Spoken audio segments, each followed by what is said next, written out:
Siapa ya sebenarnya laki-laki itu? Sampai sekarang ini masih jadi teka-teki buat aku. Apalagi dia memiliki cincinku yang satu lagi. Kenapa bisa?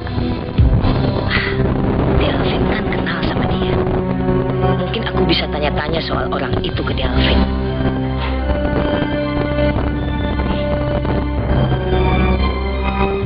Delvin.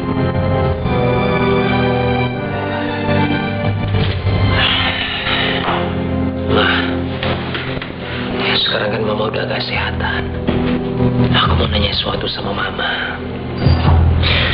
Kenapa atasan aku mempunyai cincin yang sama persis dengan aku, Ma?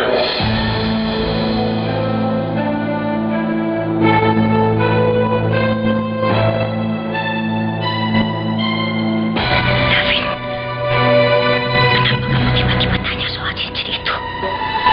Ya, aku bingung lah, Ma. Kok bisa atasan aku itu punya cincin yang sama dengan aku? Aku gak kenal sama dia sama sekali, Ma. Tapi dia punya cincin yang sama persis dengan aku, Ma.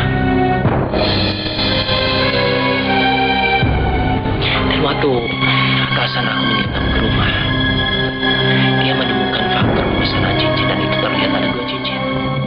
Masa Mama sama sekali nggak tahu kalau Mama punya 2 cincin? Delvin sudah tahu soal itu. Jadi dia menemukan faktur pemesanan cincin itu.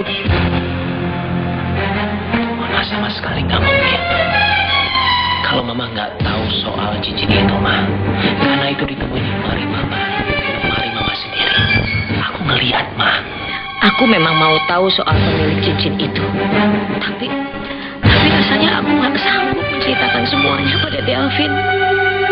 Kenangan akan cincin itu terlalu menyakitkan buat aku.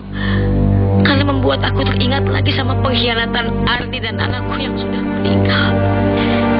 Delvin, Mama betul-betul nggak tahu soal cincin itu. Malah Mama kan baru tahu dari kamu bahwa cincin itu ada 2. Soal faktur pemesanan, Mama juga nggak tahu. Kamu kan tahu, cincin itu peninggalan oma kamu. Mungkin aja oma kamu yang taruh di sana tanpa setahu Mama. Mama sama sekali nggak bohong sama aku. Kalau laki-laki yang memiliki cincin itu malah mencari-cari di rumahku, berarti dia juga nggak tahu soal asal-usul cincin itu. Ini semakin aneh. Aku harus selidiki dulu sendiri mengenai hal ini.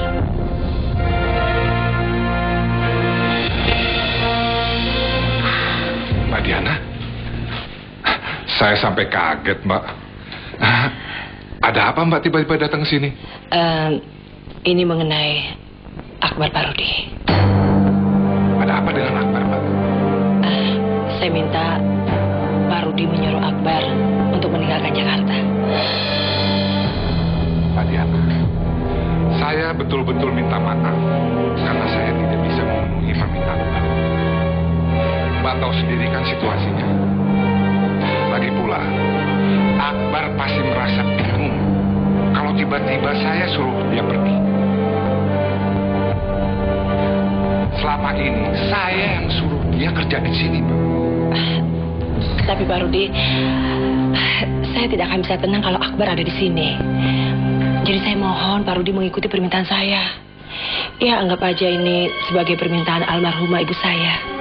Kalau menyebut almarhumah Ibu Diana, saya memang banyak berhutang budi. Tapi saya merasa saya sudah membalas semuanya.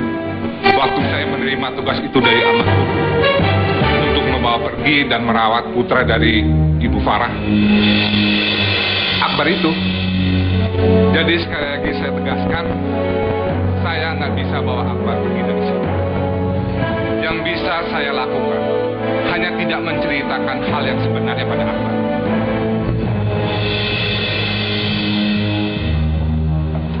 Selamat malam, Mbak. Selamat malam. Pak Akbar kan tadi udah pulang. Kok balik lagi? Ada barang saya yang tertinggal di dalam.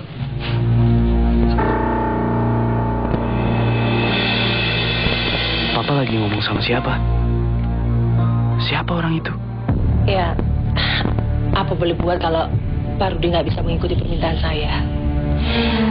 Tapi mau tak mau, saya minta Pak Rudi menghalangi hubungan kerjasama antara Akbar dan Abel anak saya. Saya akan coba bujuk lagi Akbar untuk tidak kerjasama dengan Abel. Makasih.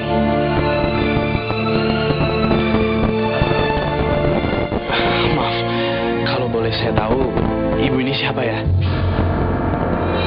Kenapa ibu melarang saya untuk bekerja sama dengan Abel? Akbar, kamu kenalkan dulu ini Ibu Diana. Akbar. Diana, saya teman lama Pak Rudi. Oh, tapi ibu kenapa menghalangi kerja sama saya sama Abel? Ibu Diana ini sebenarnya adalah Begini, saya pernah bekerja sama dengan Abel. Tadi saya ngobrol sama Pak Rudi, saya dengar perusahaan akan bekerja sama dengan Abel. Dan saya kecewa sekali dengan hasilnya, makanya saya bilang sama Pak Rudi. ya begitulah seperti yang diceritakan Ibu Diana. Kalau soal itu, ibu nggak perlu khawatir. Saya sudah lihat cara kinerja Abel benar-benar memuaskan. Dan saya udah benar-benar gak sabar untuk bekerja sama dengan dia. Ya namanya juga kerja, pasti ada yang cocok dan gak cocok. Mungkin ibu gak cocok sama Abel, tapi saya sebaliknya. Baguslah kalau gitu.